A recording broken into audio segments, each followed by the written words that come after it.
Saudara PDI Perjuangan kian agresif hadir di tengah koalisi partai lain yang sudah solid terbentuk. Strategi safari politik hingga penggodokan nama-nama bakal cawapres disusun untuk merapatkan barisan dan memenangkan pemilu. Partai Banteng Moncong Putih tersebut mengutus Putri Megawati Soekarno Putri sekaligus Ketua DPP PDIP Puan Maharani untuk bergerilya ke petinggi partai-partai lain. Selaku Panglima Perang PDIP, Puan bertemu dengan Ketua Umum Partai Kebangkitan Bangsa Muhaimin Iskandar serta Ketum Golkar Erlangga Hartarto. Sekaligus dalam satu hari. Nah, penjajakan koalisi berbalut silaturahmi pun tercium tajam dalam pertemuan tersebut. Lalu, siapakah yang bakal tergoda dengan rayuan dari PDIP? Kamis siang, saudara, Puan menemui Ketua Umum PKB Muhaimin Iskandar di rumah dinasnya Kompleks Widya Chandra, Jakarta. Puan melayangkan sanjungan kepada Caimin yang sudah dianggapnya sebagai kakak. Telah lama mengenal Caimin, Puan sudah membaca kemampuan politisi Caimin sejak muda. Puan pun menegaskan partainya serius menempatkan Muhaimin sebagai salah satu kandidat bakal cawapres bagi Ganjar Pranowo. Puan berharap agar PKB dapat bergabung dengan koalisi PDIP Perjuangan. Gayung bersambut, Muhaimin pun membuka pintu selebar-lebarnya untuk menjalin komunikasi. Baik PKB maupun PDIP Perjuangan masih terus berdialektika. Namun, Caimin menegaskan apapun sikap PKB tetap akan didiskusikan dengan Ketua Partai Gerindra Prabowo Subianto selaku rekan koalisi. Saya memahami juga bahwa Caimin sudah atau PKB sudah menjalin kerjasama atau koalisi 11 bulan dengan harus ditekankan 11 bulan loh Caimin. Nah, dengan Partai Gerindra, dan tentu saja saya menghormati hal tersebut. Namun namanya politik itu kan dinamis. Tentu saja masih ada kemungkinan untuk bisa kemudian menjalin komunikasi yang lebih intensif. Untuk nantinya siapa tahu masih bisa PKB itu bersama dengan PDI Perjuangan. Sehingga kalau toh nanti ada titik temu baru antara PDIP dan PKB, tentu saya akan bicarakan dengan Pak Prabowo. Kapan dan bagaimana misalnya. Tapi sampai hari ini kita terus berproses, berdinamika, berdialektika. Sampai pada nanti kalau ada kesimpulan yang serius gitu, baru saya ajak bicara Pak Prabowo. Tapi sejauh ini Pak Prabowo pasti akan menjadi tempat kita berkonsultasi lah dalam PKB mengambil sikap. Di berbagai kesempatan, Caimin meyakinkan bahwa koalisi PKB dengan Gerindra masih solid. Namun belakangan, Muhaimin seakan-akan melemparkan kode bahwa dirinya menanti kepastian dari rekan koalisinya Prabowo Subianto. Di Harlah ke-25 PKB pada 23 Juli kemarin, Muhaimin mengingatkan kembali bahwa koalisi kedua partai sudah terjalin 11 bulan. Tetapi Caimin menambahkan, hanya takdirlah yang menentukan nasib kita. Begitu kata Caimin. Hal ini dilontarkan Caimin saat Prabowo tak kunjung mengumumkan siapa bakal cawapres yang akan mendampinginya. Gerindra pun kini harus beradu rayu dengan PDI Perjuangan. Pasalnya, PDI Perjuangan sudah memasukkan nama Muhaimin ke dalam daftar kandidat bakal cawapres bagi Ganjar. Pihak Gerindra sendiri sejauh ini Gerindra meyakinkan hubungan mereka dengan PKB berjalan baik, saudara. Menanggapi sentilan takdir dari Caimin, Gerindra pun memastikan tetap setia berkoalisi dengan PKB. Bahkan Gerindra mengklaim hingga kini Caimin masih kandidat terkuat bakal cawapres yang akan mendampingi Prabowo Subianto.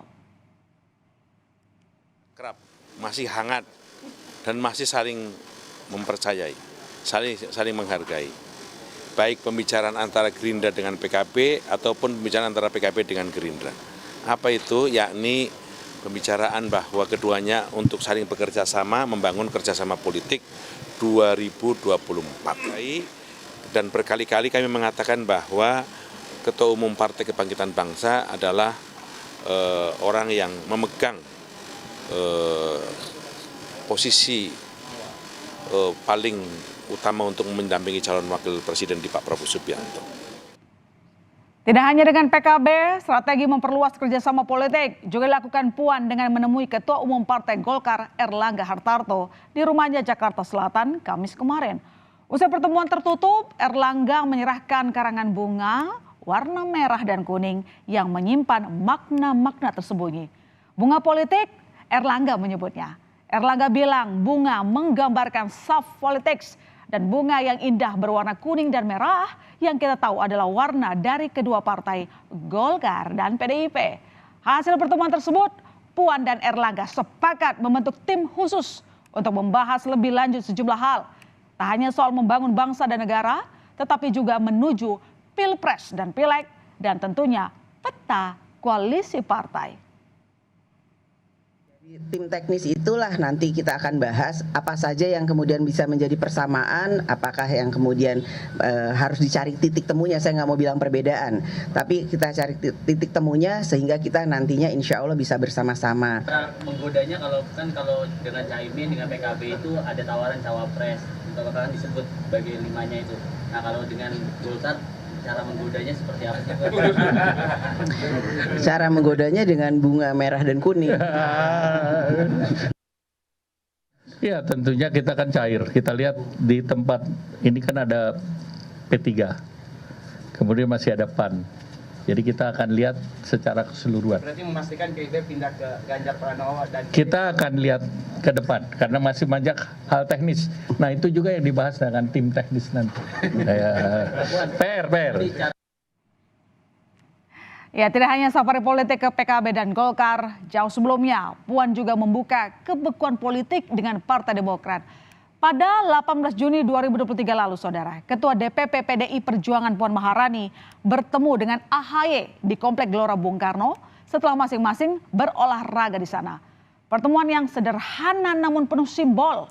Kendati memang saat ditanya soal kemungkinan bergabungnya dua partai politik ini di Pilpres, AHY menjawab, pihaknya dan PDI Perjuangan sejauh ini menghormati komitmen koalisi masing-masing.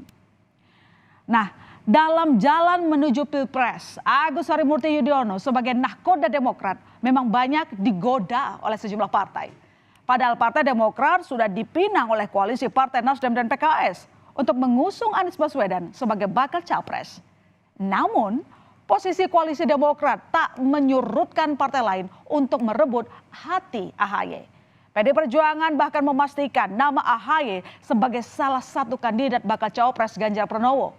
Sementara Ketum PKB, Muhaimin Iskandar bahkan terang-terangan merayu Demokrat untuk bergabung dengan koalisinya saat bertemu AHY 3 Mei 2023. Nah, sedangkan saudara, Golkar melalui Erlangga Hartarto membuka komunikasi politik dengan Demokrat dengan bertandang ke kediaman SBY akhir April lalu. Nah, AHY pun memandang baik komunikasi yang terjalin antar partai. Meski demikian, AHY menghargai peta koalisi yang ada dan menegaskan sikapnya untuk tetap bersama koalisi perubahan untuk persatuan. Mengaku koalisi tetap solid, AHY tetap ingin Anies Baswedan segera mengumumkan nama bakal cawapres yang akan mendampinginya untuk memperkuat strategi pemenangnya. Namun AHY juga tak ingin keputusan tersebut gerasa gerusu. Di antaranya yang paling utama adalah menyerahkan itu kepada bakal capres kita, Mas Anies Baswedan, untuk menentukan bakal cawapresnya. Kita ingin begitu sudah dideklarasikan, begitu sudah diumumkan, maka tidak ada lagi pertanyaan-pertanyaan atau diskusi yang lain selain strategi pemenangan Pilpres maupun pemilihan anggota legislatif. Disinilah kami ingin segera, tapi juga tidak ingin terburu-buru dalam arti gerasa-gerusu dan tidak matang. Sejauh ini nama-nama bakal cawapres dari Ganjar Pranowo lah yang lebih kian terang dibandingkan dengan baca pres lainnya. Meski belum terjawab, PD Perjuangan sudah memberikan kisi-kisi untuk mengisi teka-teki baca pres bagi Ganjar. Ada 5 nama yang sudah disebut, yakni Agus Harimurti Yudhoyono, Sandiaga Uno, Muhaimin Iskandar, Erick Thohir, dan Andika Perkasa. Nama-nama ini saudara bisa semakin mengerucut atau bahkan bisa bertambah. Kedekatan visi misi partai dan baca pres pun terus dijajaki. Nampaknya kursi bakal calon wakil presiden bisa menjadi godaan manis dari PDI Perjuangan untuk menarik partai lain ke partai banteng moncong putih. Komunikasi politik masih dinamis dan bisa jadi makin intensif karena para partai politik hanya memiliki waktu sekitar 3 hingga 4 bulan.